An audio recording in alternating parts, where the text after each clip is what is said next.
तो आज हम बात करने वाले हैं माँ चक्रेश्वरी की। एक बहुत ही गहरी कहानी है ऊर्जा और संतुलन की। और ये कहानी हमें बताती है कि इस ब्रह्मांड की असली शक्ति क्या है। तो चलिए शुरू करते हैं ये सफर। उनका नाम ही सच पूछिए तो सब कुछ बता देता है।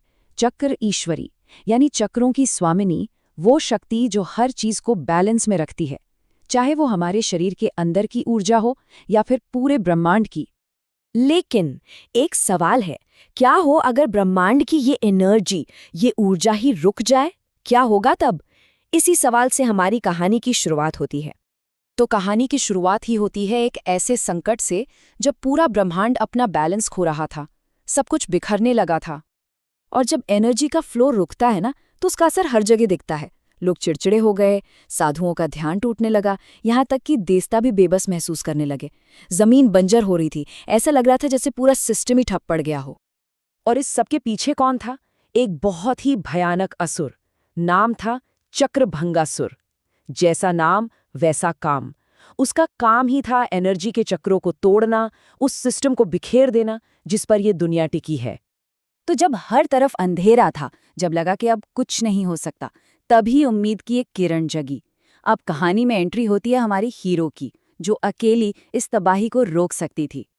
सारे देवता ये बात समझ चुके थे कि ये कोई मामूली प्रॉब्लम नहीं है। इसे ठीक करने के लिए तो वही शक्ति चाहिए जो चक्रों की मालिक है, चक्रेश्वरी। और फिर हताशा में सभी देवताओं ने मिलकर अपनी पूरी शक्ति से एक पवित्र मंत्र का जाप किया। और जैसे ही उन्होंने ये किया, ब्रह्मांड के 9 सबसे बड़े चक्र एक साथ गूंज उठे, जैसे वो जाग गए हों। और उसी गूंज से रोशनी के एक बहुत बड़े गोले से वो प्रकट हुईं। उनका शरीर नीले सुनहरे प्रकाश से चमक रहा था। सिर पर 9 चक्रों का ताज था, जो उनकी शक्ति का सबूत था। और उनकी 8 भुजाओं में दिव्य अस्त्र। वो तैयार थीं संतुलन वापस लाने के लिए। उनके आते ही पता है, ऐसा लगा जैसे ब्रह्मांड में जान वापस आ गई हो। और बस अब मंच तैयार था। एक तरफ थी विनाश की शक्ति, दूसरी तरफ सृजन की। एक महायुद्ध होने वाला था।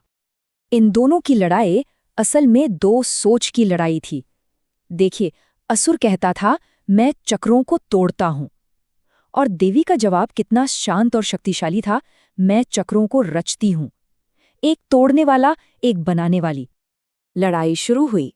असुर ने अपनी सबसे खतरनाक चाल चली, काले भंवर, जो हर तरह की एनर्जी को निगल जाते थे।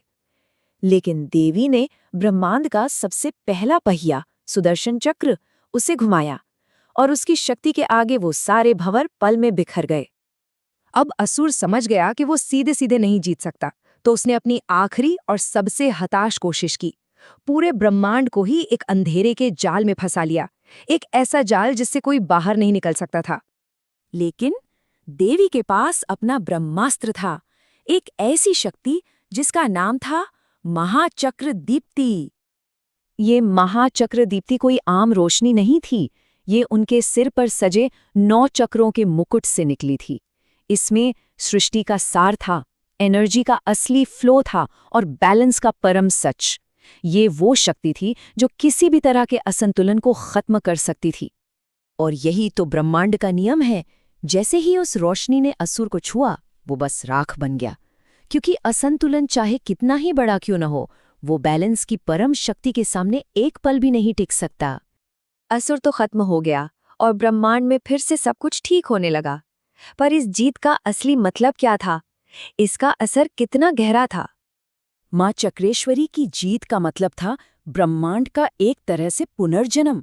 जो कुछ भी बिगड़ा था, सब अपनी जगह पर आ गया। मन शांत हो गए, बुद्धि में तेजी आ गई, धरती फिर से उपजाऊ हो गई और जिंदगी की एनर्जी अपने पूरे जोर शोर से बहने लगी। तब देवताओं ने ऐलान किया, जहां चक्रेश्वरी हैं, वहां ऊर्जा कभी नहीं रुकती। वो ब्रह्मांड की वो धुरी बन गई, वो एक्सिस जिसके चारों ओर सब कुछ परफेक्ट बैलेंस में घूमता है। और ये कहानी सिर्फ पुरानी बात नहीं है, इसका असर आज भी हम महसूस कर सकते हैं। देवी के वो 9 चक्र हमारे अंदर के 5 मेन एनर्जी सेंटर्स को बैलेंस करते हैं। जैसे मूलाधार से स्टेबिलिटी मिलती है, मणिपुर से पावर मिलती है और अनाहत से प्रेम। और यही बैलेंस एक अच्छी जिंदगी की नींव है। तो इस पूरी कहानी से जो सबसे बड़ी सीख मिलती है वो बहुत ही सरल है, लेकिन बहुत गहरी। वो ये है, संतुलन ही सच्ची शक्ति है। असली पावर तोड़ने फोड़ने में नहीं, बल्कि चीजों को बैलेंस करने में है। जब जिंदगी में बैलेंस होता है तभी असली ताकत महसूस होती है। और जाते जाते देवी का एक मैसेज है, एक संदेश जो हम सबके लिए एक गाइड की तरह काम कर सकता है। वो कहती हैं, ऊर्जा को बहने दो, मैं धुरी बनकर खड़ी हूं। ये एक तरह का भरोसा है, एक वादा है कि जिंदगी की एनर्जी को बहने दो, घबराने की जरूरत नहीं, क्योंकि वो सेंटर में एक धुरी बनकर हमेशा संतुलन बनाए रखने के लिए मौजूद हैं। और यही सोच इस कहानी को हमेशा के लिए जिंदा रखती है।